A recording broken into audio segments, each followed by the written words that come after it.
This is the plaintiff, Jenny McCrae. She says she rented a room from the defendant and thought it was going to work out great for her. Boy, was she wrong. There was another guy on the floor renting who sold drugs out of his room, and he also did drugs. The guy was even a slob on the toilet seat in their shared bathroom. Yuck. Needless to say, she moved out. The defendant owes her security and a 65-inch flat-screen TV, and she's suing him for every penny of the $1,750 he owes her.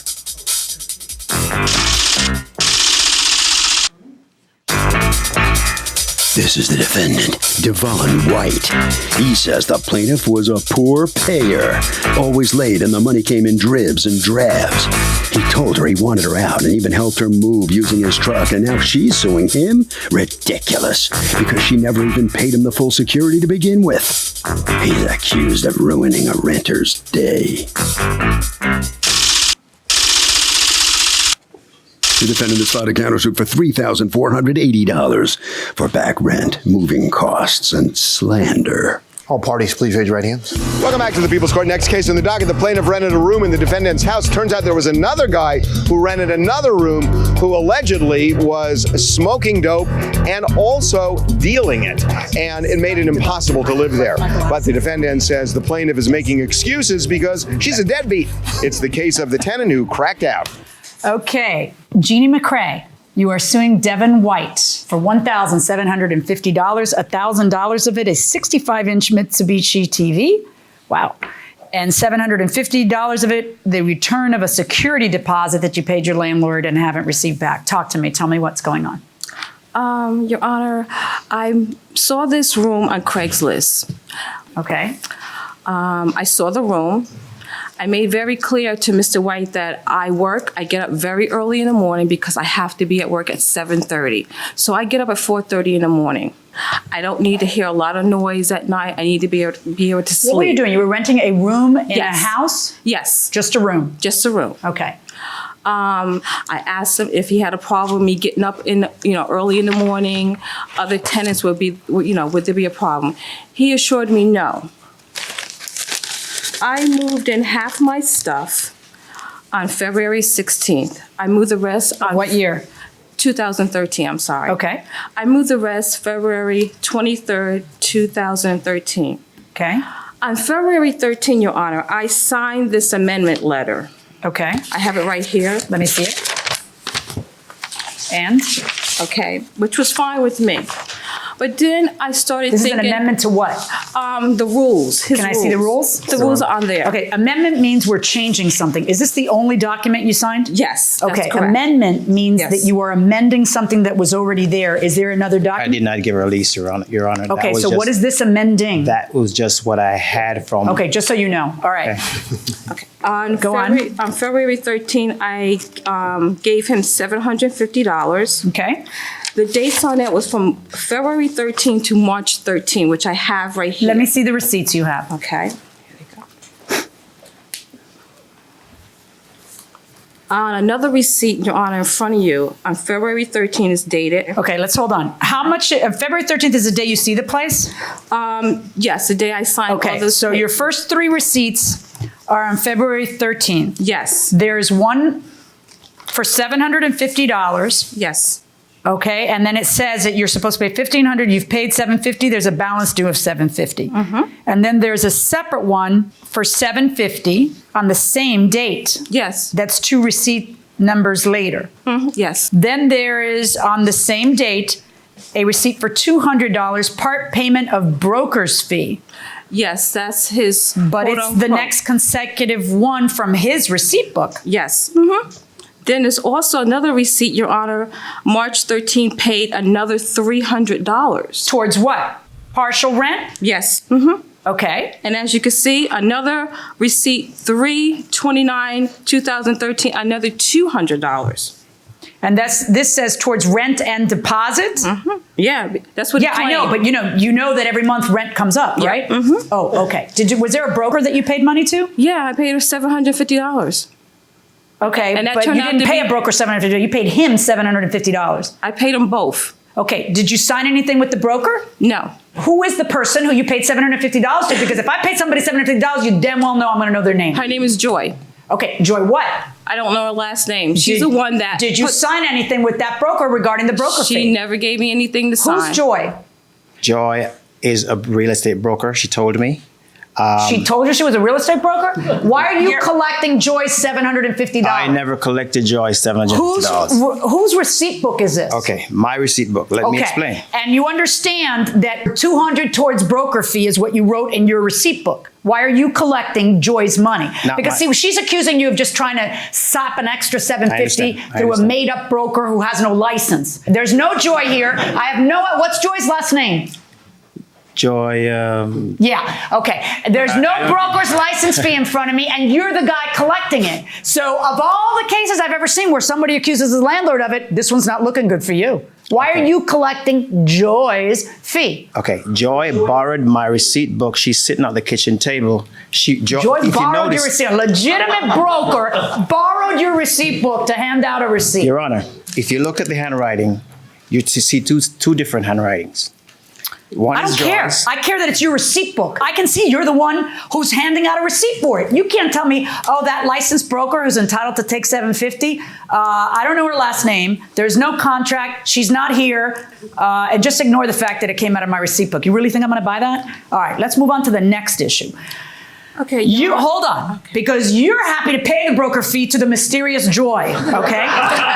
So you're the one who's paying it. Now, if assuming that that's what you were happy to do, okay, then here comes March 13th, and it's time for you to pay another $750, and what you pay instead is $300 of your rent. Then on March 29th, which is halfway through the month, another $200. Then another $400 towards rent, but it's also the deposit that you still hadn't paid, right? Because you hadn't paid the security deposit. So at some point you get sick of her because she's not paying and it's dribs and drabs and you're tired of chasing her. Yes, I told her she has to leave because she's not paying on time. Okay, who are you? I'm his wife. Okay. We both had a conversation with Jeannie. We both went upstairs. We sat in the kitchen and we spoke. And she said to us that she could not afford to give us the security. Where is she living? I'm confused about something. Go ahead. She lives on the 3rd floor of our home. The 3rd floor is a unit. Kind of separate. Yes. Okay, so she is in a room, and who else is in a room up there? 2 other guys. All right, let me ask you a question. According to you, you decide that you want to leave. And you Yes. want to leave why? One of the guys that was renting the room, he was 12 o'clock, 1 o'clock, 2 o'clock, 3 o'clock, 4 o'clock in the morning, running the hallways, running back and forth in the bathroom, peeing on the toilet seat, fleeces on the toilet seat. It's feces, not fleeces. On the toilet seat. He was smoking weed. I mean, he was the loud music, washing dishes 2 o'clock in the morning, taking a shower, banging. I mean, it got every single night. Okay, so you tell him you're going to leave, and when were you supposed to leave? It was like the second week in April, which I did leave. Okay, but I was supposed to leave one weekend, but I couldn't because my mover, Miguel, had a family tragedy. Okay. So he was going to move me that Wednesday. Okay. Mr. White could not wait, so he moved me himself that Sunday. He moved you? Yeah. Because he couldn't wait. Boy, we must have really wanted you out. All right, so he moves you? Yeah, and I wanted to get out. I said, fine. Did you pay him to move you? No. Okay, so he moves you, all except for the TV? Yeah, what he did is he put my stuff in the hallway the second trip. He said, oh, I'll be back with your TV.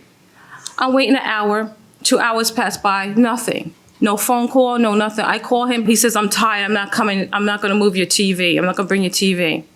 Okay. So I said to him, I said, I'm going to the police station. So he said, I don't care. Go. Did you go? Yeah, I did. And what happened? And the police told me to file a small claims court. Okay, but when Wednesday came, first of all, why didn't you move her TV? Okay, after the second trip, I said, I'm gonna go get your TV.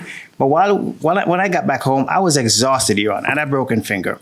Okay, so I called her and I said, look, have your mover come and get the TV on Wednesday when they're available. And she went crazy. I want my TV. I worked too hard for my TV. Do you have any record of any any text or anything with her about the TV? Absolutely. Let me see the text you're talking about. Because you moved out when? April 14th, Your Honor. Okay, Where so are the you voice moved messages? out April 14th? Yes, that was that Sunday, yes. Okay. Your lease your agreement is from the 13th to the 13th. You know that, right? Yeah, I know. So you're supposed to be out on the 13th when you get 30 days notice. You're not supposed to spend another day into April. One day. Yeah, one day. Go. Details. You know what that kicks in under the eyes of the law? I was going to move out and that he weekend. moved you out. You weren't even going to move out if he hadn't physically helped you out. I helped too. Oh, that was good of you. Thank you. Let me see your text. So I've called, Your Honor. Excuse me. Okay, so you sent her a text a few days ago saying, I've called and texted asking that you come get your TV. You choose not to respond. I'm asking you for the last time. Come and get your property no later than Saturday the 22nd. I'm going to put it on the street. I'm not going to let you continue to manipulate the situation any longer. Answer, I will see you in court and will show the judge these text messages and voicemail. You lying piece of fleeces. Jeannie, I refuse to stoop to your level of name calling. I just called the judge to let her know about you threatening to put my property on the street. She didn't call me. We have court on Tuesday. You will have to answer to the judge. Both of you just posturing for me. It's so much fun. I was at You work. must know the truth. It will always be revealed. It's my TV and I want my security back. I stayed there for 45 days. It was hell. You allowed a drug addict to give you rent. What you said in your complaint was that somebody was selling drugs. Is that what you said? Yeah. How do you know? I took a day off to see exactly what was going on during the day. The guy was home all day long, smelling weed, walking around. Did you ever call the police about that? No, Your Honor. Okay. Talk to me about the security deposit. When did you pay the security deposit? These are the 4 receipts for what you paid, right? These are the 4 receipts. I'm sorry, 5 receipts. Yes. For what you paid. Okay. Everything I pay is receipts. I got you. So there would be February, which is $750. There would be March, which is $750. There would be April, because you stayed a day into April, and that's the law. Mm-hmm. She's already left. Are you claiming? Let's go talk about your counterclaim where you're suing for almost $3,500. You want her to pay you the balance of a security deposit. Why would you get a security deposit after she's left? Did she damage a place? I just made mention. You just made it up. Okay, Right. good. I didn't make mention April, of it. We talked about that. Moving costs. Why would she pay you $400 when you never had a contract with her to pay you $400 for moving her? Okay.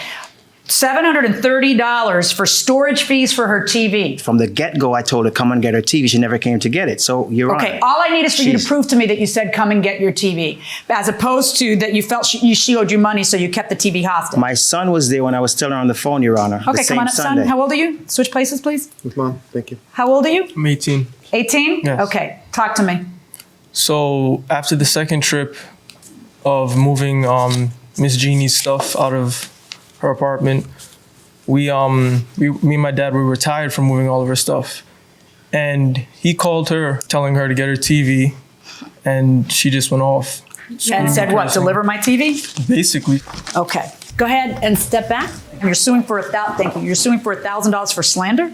She claims that I go into her room when she's not there. She's talking about drugs being sold in my house. You know, this is my family.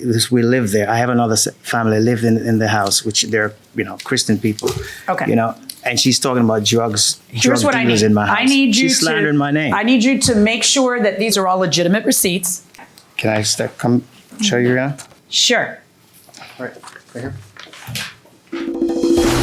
So if the other tenant is out of control, can you break the lease and move out? What do you think? I would say yes, you can if they're breaking the lease themselves.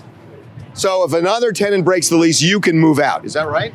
I would say no. You take a risk when you rent a room.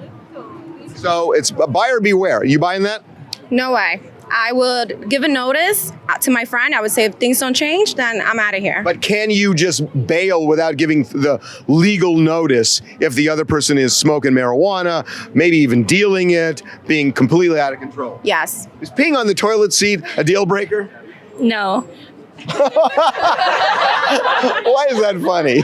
Going inside the courtroom. These 2 are yours. Okay, that's first and what? Okay.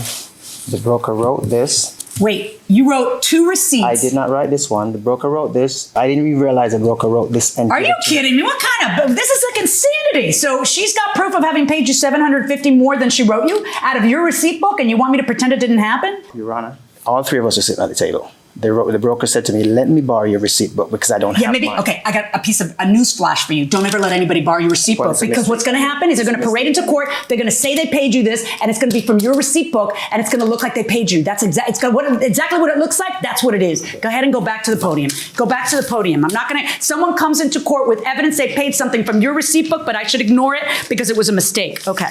Well, she told All me, right, Your Honor. stop. Okay, let's discuss. First of all, go pick up your TV. It's your responsibility to move your own hiney. I think you wanted him to move your TV because it's a pain, and you wanted to not have to pay Miguel $160 to move your TV. That's what probably happened. So go pick up your own TV at your own expense. That's what you have to do. Now, you are counterclaiming against her a security deposit. She's already left. You can't say, now I want you now to pay the security deposit. Security deposit is for damages, and according to you, there were none. Moving costs and storage fees, neither of which you have a contract for, so you can't create a contract after an event has happened. All right, she should be paying February's rent, she should be paying March, and she should be paying April because she stayed past the 13th. That's 3 months. So she should be paid up for $22.50. So here's how this case is going to be resolved.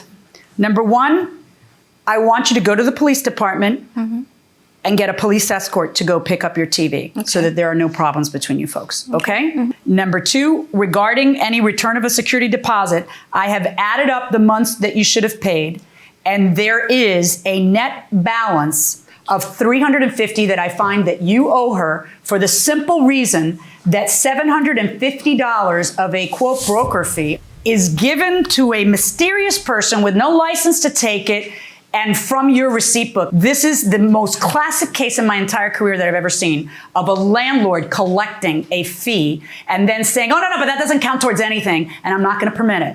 If there's a broker who gets paid, you let that broker get paid, having nothing to do with you. Otherwise, I'm going to assume that exactly what it looks like, that's what it is, which is you're skimming some of it. So I find that you need to go pick up your own TV at your own expense, and she's owed $350 net judgment in favor of the plaintiff.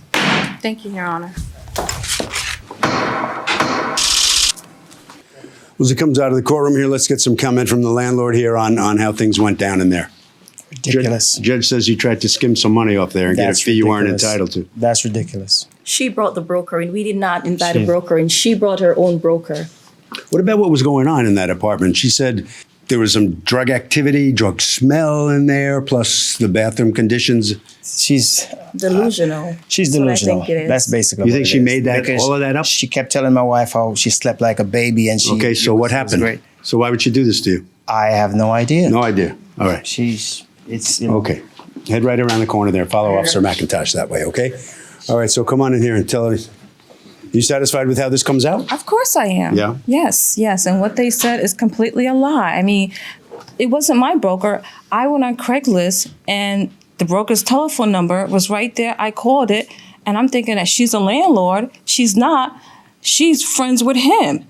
And they're trying to scare me out of all this. What was it like living under those conditions with the feces and this drug? House of horror. Yeah? You lived there. Never. 3 months? That's not staying. I got out Harvey? of there.